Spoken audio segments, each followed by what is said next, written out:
এসো হে এসো সজল ঘন বাদল বরিশনে, বিপুল তব শ্যামল স্নেহে এসো হে জীবনে। এসো হে এসো সজল ঘন বাদল বরিশনে, বিপুল তব শ্যামল স্নেহে এসো হে জীবনে। এসো হে গিরি শিখর চুমি, ছায়ায় ঘিরি কানন ভূমি। এসো হে গিরি শিখর চুমি, ছায়ায় ঘিরি কানন ভূমি। গগন ছেয়ে এসো হে তুমি, গভীর গরজনে, বিপুল তব শ্যামল স্নেহে এসো হে জীবনে। এসো হে এসো সজল ঘন, ভাথিয়ায় ওঠে নিপের বন, পুলক ভরা ফুলে, উছলি ওঠে কলরোদন নদীর কূলে কূলে। বাথিয়ায় ওঠে নিপের বন, পুলক ভরা ফুলে, উছলি ওঠে কলরোদন নদীর কূলে কূলে। এসো হে এসো হৃদয় ভরা, এসো হে এসো পিপাসা হরা। এসো হে এসো হৃদয় ভরা, এসো হে এসো পিপাসা হরা। এসো হে আঁখি শীতল করা ঘনায়ে এসো মনে। এসো হে আঁখি শীতল করা ঘনায়ে এসো মনে, বিপুল তব শ্যামল স্নেহে এসো হে জীবনে। এসো হে এসো সজল ঘন। ঋষিশ্রেষ্ঠ স্বামীজির কথা। 111 নম্বর চিঠি, মিস মেরি ও মিস হ্যারিয়েট হেলকে লিখিত।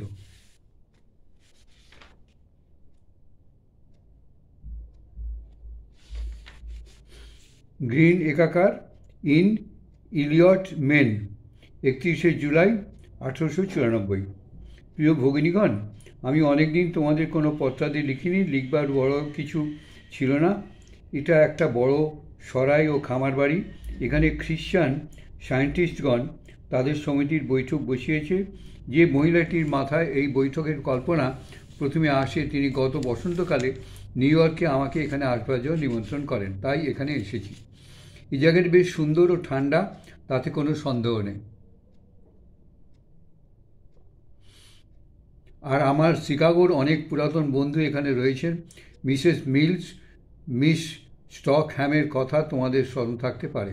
তাঁরা আর সব কতগুলি ভদ্রলোক ভদ্রমহিলা নদী তীরে খোলা জায়গায় তাঁবু খাটিয়ে বাস করছেন।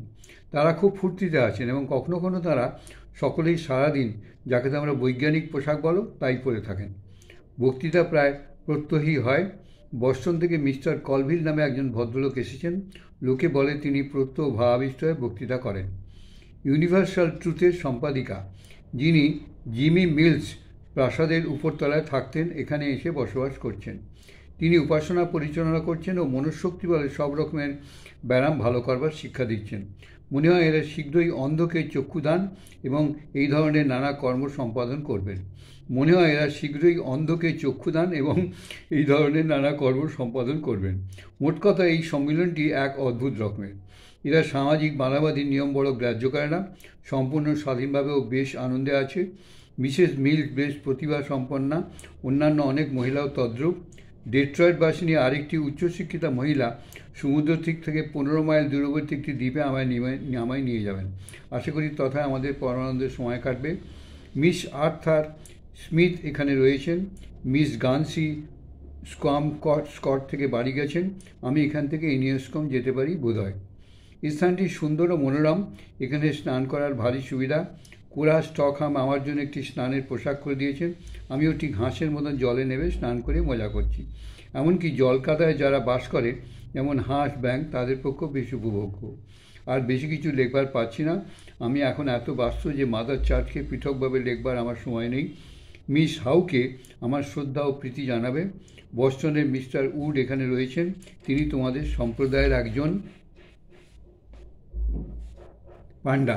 তবে বাবা সে লেখবার সময় পাচ্ছি না বলে উরি বাবারি প্রধান পান্ডা। তবে হোয়াটফুল মহোদয়ার সম্প্রদায়ভুক্ত হতে তাঁর বিশেষ আপত্তি। সেই জন্য তিনি দার্শনিক, রাসায়নিক, ভৌতিক, আধ্যাত্মিক আরও কত কি বিশেষণ দিয়ে নিজেকে একজন মনঃশক্তি প্রভাবে আরোগ্যকারী বলে পরিচিত করতে চান। কাল এখানে একটা ভয়ানক ঝড় উঠেছিল, তাতে তাঁবুগুলোর উত্তম মধ্যম চিকিৎসা হয়ে গেছে। যে বড় তাঁবুটির নিচে তাঁদের এইসব বক্তৃতা চলছিল, ওই চিকিৎসার চোটে সেটির আধ্যাত্মিকতা এত বেড়ে উঠেছিল যে সেটি মর্তলোকের দৃষ্টি হতে সম্পূর্ণ অন্তরিত হয়েছে। কথা বুঝতে তাঁবুটা উড়ে গেছে আর কি। তো তাঁবুটা উড়ে গেছে, তার বর্ণনা শুনুন। ওই চিকিৎসার চোটে সেটির আধ্যাত্মিকতা এত বেড়ে উঠেছিল যে সেটি মর্তলোকের দৃষ্টি হতে সম্পূর্ণ অন্তর্হিত হয়েছে। আর প্রায় 200 চেয়ার আধ্যাত্মিকভাবে গদগদ হয়ে জমির চারিদিকে নৃত্য আরম্ভ করেছিল। মিলস কোম্পানির মিসেস ফিক্স প্রত্যহ প্রাতে একটা করে ক্লাস করে থাকেন, আর মিসেস মিলস ব্যস্ত হয়ে সমস্ত জায়গাটা যেন লাফিয়ে বেড়াচ্ছেন। ওরা সকলেই খুব আনন্দে মেতে আছে। আমি বিশেষত কোরাকে দেখে ভারী খুশি হয়েছি। গত শীত ঋতুতে ওরা বিশেষ কষ্ট পেয়েছে, একটু আনন্দ করলে ওর পক্ষে ভালোই হবে। তাঁবুতেরা যেরকমভাবে রয়েছে শুনলে তোমরা বিস্মিত হবে, তবে এরা সকলেই বড় ভালো ও শুদ্ধাত্মা, একটু খেয়ালিয়েই যা। আমি এখানে আগামী শনিবার পর্যন্ত আছি, সুতরাং তোমরা যদি পত্র পাওয়া মাত্র জবাব দাও তবে এখান থেকে চলে যাওয়ার পূর্বেই পেতে পারি। এখানে একটি যুবক রোজ স্নান করে, সে পেশাদার। তার ভাবী পত্নী ও বোনের সঙ্গে এখানে আছে। ভাবী পত্নীটি বেশ গাইতে পারে, পরমা সুন্দরী। এই সেদিন রাত্রিতে ছাউনির সকলে একটা পাইন গাছের তলায় শুতে গিয়েছিল। আমি রোজ প্রাতঃ ওই গাছতলায় হিন্দু ধরনে বসে এদের উপদেশ দিয়ে থাকি। অবশ্য আমিও ওদের সঙ্গে গেছিলাম। তারকাখচিত আকাশের নিচে জননী ধরিত্রীর কোলে শুয়ে রাতটা বড় আনন্দেই কেটেছিল। আমি তো এই আনন্দেই সবটুকু উপভোগ করছি।